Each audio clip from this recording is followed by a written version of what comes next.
नमस्कार छात्र मित्रों, मैं गौर सर, सहायक अध्यापक श्री भवसाहेब पोटे विद्यालय आकोट। आज हम कक्षा 10वीं की भारत महिमा कविता देखने वाले हैं। कविता देखने से पहले कुछ महत्वपूर्ण बातें बता दूं, जिससे आप ध्यानपूर्वक सुने। कविता की हर पंक्ति का अर्थ ध्यानपूर्वक एक बार नहीं, दो बार नहीं, 3 बार समझ कर ले।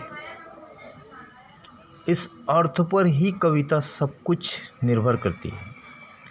यदि तुम्हें अर्थ समझ गया हो तो ही तुम सवालों के जवाब लिख पाओगे, क्योंकि कविता के जब हम प्रश्नों के उत्तर लिखते हैं तो उत्तर में पंक्तियाँ जैसी की वैसी नहीं लिखना है हमको, बल्कि उस पद्य का रूपांतर गद्य में करके, यानी अर्थात सरल भाषा में वाक्य रचना करते हुए हमें प्रश्नों के उत्तर लिखना है। इसलिए अर्थ समझना बहुत ज़रूरी है। तो इन बातों को ध्यानपूर्वक समझ कर ले। उसके अलावा कुछ शब्दार्थ मैं बताने वाला हूँ, उसे आप नोट कर ले, मुहावरे लिख ले। महत्वपूर्ण मुद्दा अगर लगता है उसे अंडरलाइन कर ले। और भी तुम्हें कुछ दिक्कत हो तो मुझसे कांटेक्ट करके पूछ सकते हो। तो आइए दोस्तों, कक्षा 10वीं की पहली कविता भारत महिमा। महिमा का अर्थ होता है गौरव, यानी कि भारत का गुण गौरव करना। तो इस कविता के कवि हैं जयशंकर प्रसाद जी। जयशंकर प्रसाद जी का जन्म 1890 वाराणसी उत्तर प्रदेश में हुआ और इनका मृत्यु 1937 वाराणसी उत्तर प्रदेश में। जयशंकर प्रसाद जी छायावादी युग के 4 स्तंभों में से एक है। जैसे कि हम जानते हैं किसी भी इमारत के 4 स्तंभ महत्वपूर्ण होते हैं और 4 स्तंभों पर इमारत खड़ी होती है। उसी तरह उस युग में के एक स्तंभ जयशंकर प्रसाद जी थे। आप बहुमुखी प्रतिभा के धनी हैं, बहुमुखी जिसे हम ऑलराउंडर, क्योंकि वे कवि हैं, नाटककार है, कथाकार है, उपन्यासकार है तथा निबंधकार के रूप में भी आप प्रसिद्ध हैं। आपकी रचनाओं में सर्वत्र भारत के गौरवशाली अतीत, ऐतिहासिक विरासत के दर्शन होते हैं। इनकी कुछ प्रमुख कृतियाँ हैं। झरना, आंसू, लहर एक काव्य है। कामायनी महाकाव्य, स्कंदगुप्त, चंद्रगुप्त, ध्रुव स्वामिनी एक ऐतिहासिक नाटक, प्रतिध्वनि, आकाशदीप, इंद्रजाल एक कहानी संग्रह, कंकाल, तितली, इरावती एक उपन्यास, नावल कहते हैं इंग्लिश में, आदि कृतियाँ इनकी प्रकाशित हो चुकी है। पद्य संबंधी कवि कहते हैं कि प्रस्तुत कविता में अपने देश के गौरवशाली अतीत का सजीव वर्णन किया है। कवि का कहना है कि हमें अपने देश पर सर्वस्व निछावर कर देना चाहिए, हमें अपने देश पर गर्व होना चाहिए और ज़रूरत पड़ने पर अपनी जान की बाजी लगा देनी चाहिए। और ये जो देश हमें मिला है, इस देश की प्रकृति ने बड़े ही प्यार से रचना की है। हमारा देश हिमालय की गोद में बसा हुआ है। हमारा देश सबसे पहले जागृत हुआ और इसकी संस्कृति सबसे पुरानी है। तो आइए, परिचय हमने संक्षेप में देखा। कविता की पंक्तियों का अर्थ ध्यानपूर्वक समझ कर ले। एक एक पंक्ति का अर्थ मैं बताऊंगा आपको, आप उसे ध्यानपूर्वक समझ कर ले। हिमालय के आंगन में उसे किरणों का दे उपहार, उपहार यानी भेंट। हिमालय पर्वत पता है हमें। हिमालय के आंगन में यानी कि हमारा भारतवर्ष हिमालय के आंगन में बसा है या हिमालय के आंगन के समान है। उसे किरणों का उपहार यानी किरणों की भेंट प्राप्त होती। कब? उषा यानी सुबह। उसे प्रतिदिन सुबह किरणों का उपहार देती है। समझे? पहली पंक्ति, हमारा यह प्यारा भारत देश हिमालय के आंगन के समान है। प्रतिदिन उषा भारत को सूर्य की किरणों का उपहार देती है, तब ऐसा लगता है मानो हंसकर वह भारत भूमि का अभिनंदन कर रही है, अभिनंदन है स्वागत कर रही है। कौन? उषा। और पहनाया हीरक हार, हीरक यानी हीरो का हार। अब सुबह सुबह हम देखते हैं कि ओस की बूंदें गिरती है और उसी समय सूर्य की कोमल किरणें उस ओस पर पड़ती है तो वो चमकने लगते हैं। और यह दृश्य जब इस हिमालय पर्वत की चोटी पर दिखता है तो कैसा महसूस होता है? सोचिए, चमकने लगता है, ऐसा महसूस होता है मानो इस भारतवर्ष के गले में हीरो का हार पहना दिया हो। तो अब होगी हमारी दो पंक्तियाँ। इन दो पंक्तियों का अर्थ हम ऐसा लिखेंगे। कवि कहते हैं कि हमारा यहाँ प्यारा भारत देश हिमालय के आंगन के समान है या फिर हिमालय के आंगन में बसा है। प्रतिदिन उषा भारत को सूर्य की किरणों का उपहार देती है, तब ऐसा प्रतीत होता है मानो हंसकर वह भारत भूमि का अभिनंदन कर रही है। ओस की बूंदों पर सुबह सुबह पड़ने वाली सूर्य की किरणें देखकर ऐसा लगता है जैसे उषा ने भारत को हीरो का हार पहना दिया। तीसरी पंक्ति, जगे हम लगे जगाने विश्व, लोक में फैला फिर आलोक। अब जगे हम यानी सबसे पहले हम जागे, जागृत हुए। अब नींद से जागना, इसका अर्थ यहाँ लिया है कि हमें ज्ञान प्राप्त हुआ और हम जागृत हो गए। फिर हमने विश्व में इसका प्रसार किया, इस ज्ञान का, तो उसके कारण क्या हुआ? लोक यानी संसार में फैला फिर आलोक, आलोक यानी प्रकाश। जब सबसे पहले हमने ज्ञान प्राप्त किया जिसके कारण हम जागृत हुए, फिर हमने इस ज्ञान का विश्व में प्रचार किया जिसके कारण संपूर्ण संसार प्रकाशित हो गया। चौथी पंक्ति, योम तम, योम यानी आकाश, तम यानी अंधकार, पुंज यानी समूह, यानी आकाश में जो अज्ञान रूपी अंधकार का समूह था अब वह ज्ञान रूपी प्रकाश के कारण नष्ट हो गया। अखिल संस्कृति हो उठी अशोक, अखिल यानी संपूर्ण, संस्कृति यानी संसार, संपूर्ण संसार क्या हो गई? शोक रहित, दुख रहित हो गई, यानी संपूर्ण संसार से दुख शोक दूर हो गया। अब तीसरी और चौथी भी पंक्ति होगी। अब तीसरी पंक्ति और चौथी पंक्ति को हम वाक्य रचना में सविस्तर कैसे लिखते हैं? सबसे पहले ज्ञान का उदय भारत में ही हुआ, अर्थात सबसे पहले हम जागृत हुए, फिर हमने पूरे विश्व में ज्ञान का प्रसार किया। इसके कारण समग्र संसार अलौकित हो गया, प्रकाशित हो गया। अज्ञान रूपी अंधकार का विनाश हुआ और संपूर्ण सृष्टि के सभी दुख शोक दूर हो गए, नष्ट हो गए। पांचवी पंक्ति, विमल वाणी ने ले वीणा, विमल वाणी ने वीणा ली। विमल यानी पवित्र, वाणी यानी सरस्वती, यानी वाणी की देवी माँ सरस्वती।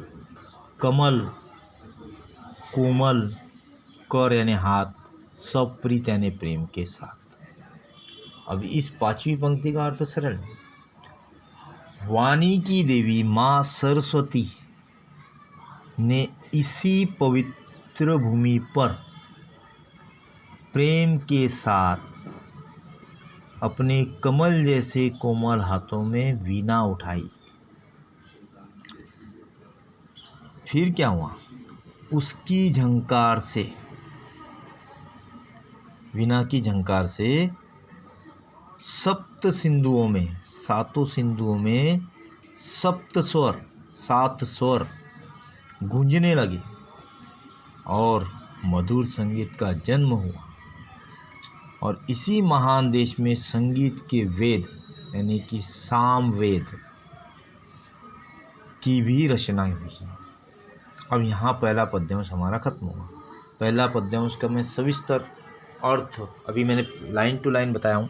अब इसे कैसे लिखेंगे हम? पहला पद्यांश, कवि कहते हैं कि हमारा यहाँ प्यारा भारत देश हिमालय के आंगन के समान है या फिर हिमालय के आंगन में बसा है। प्रतिदिन उषा भारत को सूर्य की किरणों का उपहार देती है, तब ऐसा लगता है मानो हंसकर वह भारत भूमि का अभिनंदन कर रही हो।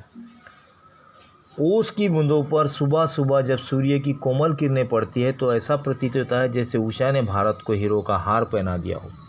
सबसे पहले ज्ञान का उदय भारत में ही हुआ, अर्थात सबसे पहले हम जागृत हुए, फिर हमने पूरे विश्व में ज्ञान का प्रसार किया। इसके कारण समग्र संसार अलौकिक हो गया।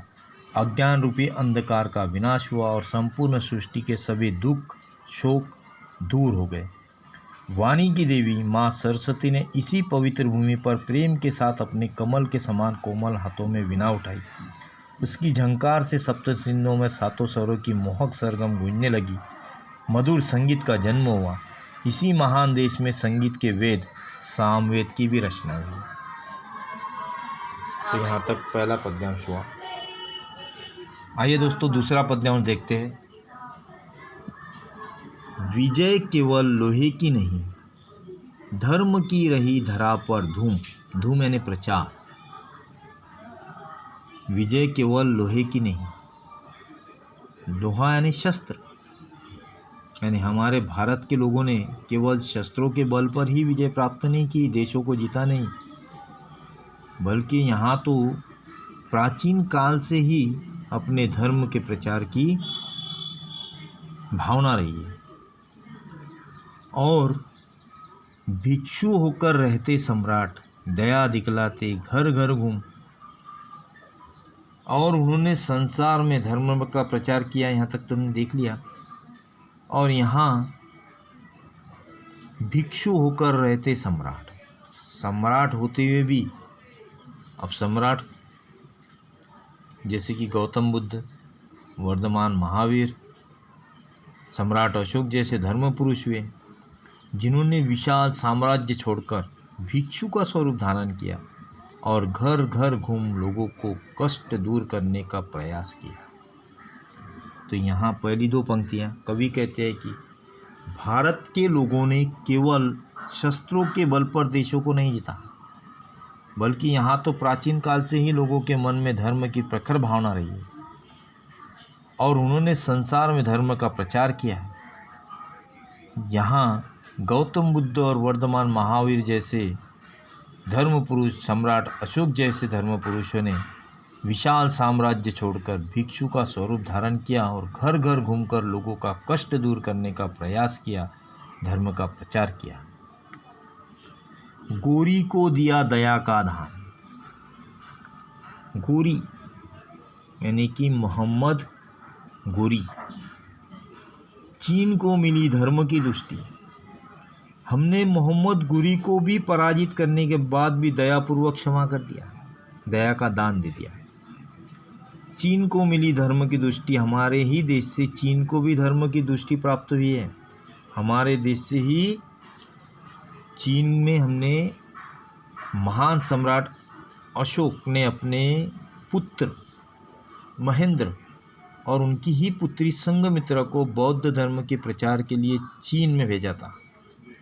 यानी कि चीन में भी हमसे ही धर्म का प्रचार हुआ है, इसलिए चीन को भी हमसे ही धर्म की दृष्टि प्राप्त हुई है। जावा और श्रीलंका के लोगों को पंचशील भी हमसे ही प्राप्त हुआ।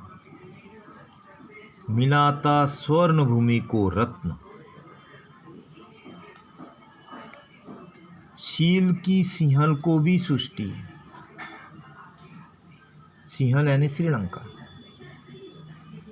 अब इन पंक्तियों का क्या लिखेंगे हम?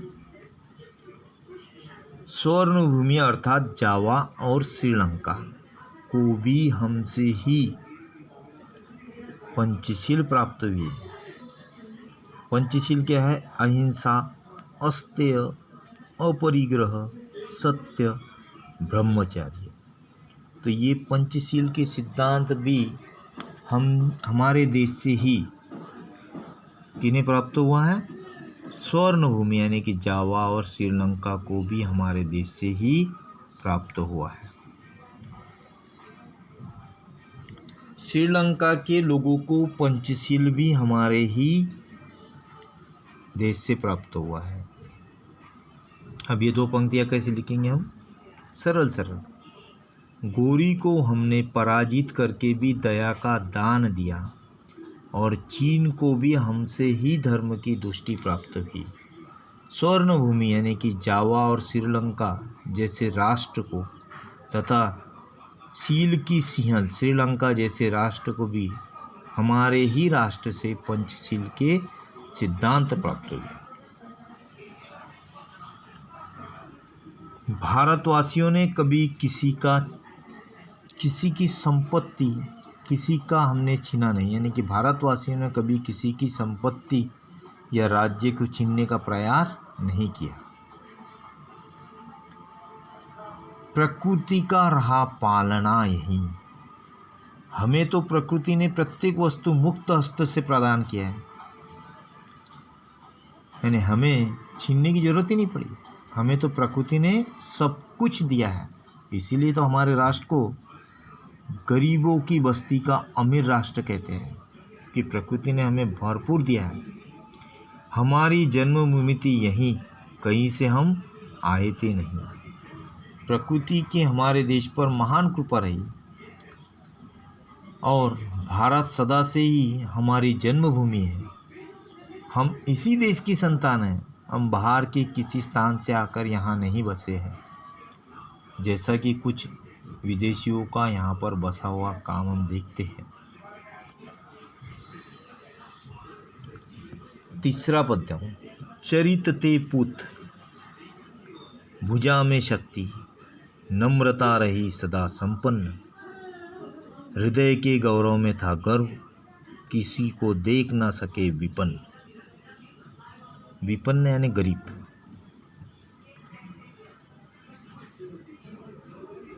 चरित ते पुत्र यानी इस भारत भूमि के पुत्र हमेशा से ही चरित्रवान रहे। हमारी भुजाओं में भरपूर शक्ति रही। शक्ति के साथ साथ हम में सदा ही नम्रता रही। साथ ही हमने अपनी उपलब्धियों पर कभी घमंड नहीं किया, यानी हृदय में गौरव था लेकिन गर्व नहीं था। किसी को देख ना सके विपन्न, और हम किसी को दुखी या गरीबी अवस्था में देख ना सके। उन दीन दुखियों की सेवा करने के लिए हम भारतीय सदैव तत्पर रहते हैं। तो अब तीसरे पद्यांश की ये जो पहली पंक्ति थी चरित थे पुत, और दूसरी पंक्ति, इन दोनों पंक्तियों का अर्थ हमने देखा। भारत के लोग सदा से चरित्रवान रहे हैं। हमारी भुजाओं में भरपूर शक्ति रही है। भारतीयों में वीरता की कभी कभी नहीं रही। साथ ही नम्रता सदा हमारा गुण रहा। हमने कभी अपनी उपलब्धियों पर घमंड नहीं किया। हमें अपनी सभ्यता और संस्कृति पर गर्व रहा है। हम कभी किसी को दुखी नहीं देख सके। दीन दुखियों की सेवा करने के लिए हम भारतीय सदैव तत्पर रहते हैं। हमारे संचय में था दान, अतिथि थे सदा हमारे देव। वचन में सत्य, हृदय में तेज, प्रतिज्ञा में रहती थी टेव। टेव यानी अटल। हम प्रतिज्ञा पे अटल रहते थे।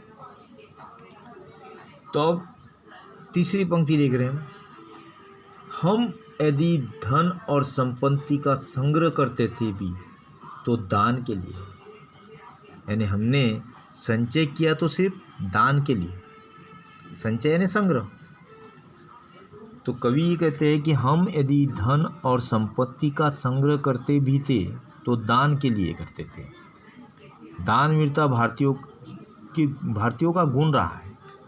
हमारे देश में अतिथियों को सदा देवता के समान माना जाता था। अतिथि थे सदा हमारे देव, यानी हमारे देश में अतिथियों को सदा देव माना जाता है। वचन में सत्य, भारत के लोग सत्य बोलना अपना धर्म मानते थे। हृदय में तेज, प्रतिज्ञा में रहती थी टेव। वचन में सत्य, हृदय में तेज, और हम सदा अपनी प्रतिज्ञा पर अटल रहते थे। प्राण जाए पर वचन ना जाए, हमारा जीवन मूल्य रहा है। तो तीसरी और चौथी पंक्ति बहुत सरल है। कवि कहते हैं, हम यदि धन और संपत्ति का संग्रह करते भी थे तो दान के लिए। दानवीरता भारतीयों का गुण रहा है। हमारे देश में अतिथियों को सदा देवता के समान माना जाता था। भारत के लोग सत्य बोलना अपना धर्म मानते थे। हमारे हृदय में तेज था, गौरव था। हम सदा अपनी प्रतिज्ञा पर अटल रहते थे। प्राण जाए पर वचन न जाए, यह हमारा जीवन मूल्य रहा है। वही है रक्त, वही है देश, वही साहस है, वैसा ज्ञान, वही है शांति, वही है शक्ति, वही हम दिव्य आर्य संतान। तो अब चौथी और पांचवी पंक्ति। आज भी हम भारतीयों की धमनियों में उन्हीं पूर्वजों का रक्त प्रवाहित हो रहा है। आज भी हमारा देश वैसा ही है। आज भी भारतीयों में वैसा ही साहस है। भारतीय आज भी ज्ञान के क्षेत्र में सबसे आगे हैं। आज भी हम पहले के समान शांति के पुजारी हैं। देशवासियों में वैसी ही शक्ति है। हम उन्हीं आर्यों की आज भी दिव्य संतान हैं। जिए तो सदा इसी के लिए, यही अभिमान रहे, यहाँ हर्ष, निछावर कर दे हम सर्वस्व, हमारा प्यारा भारतवर्ष। तो कवि आगे कहते हैं कि जब तक हम जिए इसी देश के लिए जिए तो सदा इसी के लिए, यानी इसी देश के लिए जिए। हमें इसकी सभ्यता और संस्कृति पर अभिमान है और हर्ष है, यानी आनंद है कि हमने इस भूमि पर जन्म लिया है। यह हमारा प्यारा भारतवर्ष है। यदि कभी आवश्यकता पड़े तो इसके लिए हम अपना सर्वस्व निछावर कर दें। तो इस तरह से हमारा यहाँ तीसरा पद्यांश खत्म हुआ। अर्थ सविस्तर 2-3 बार समझकर सुन कर ले। ज़रूरत पड़े तो मुझे कांटेक्ट करें। धन्यवाद छात्र मित्रों।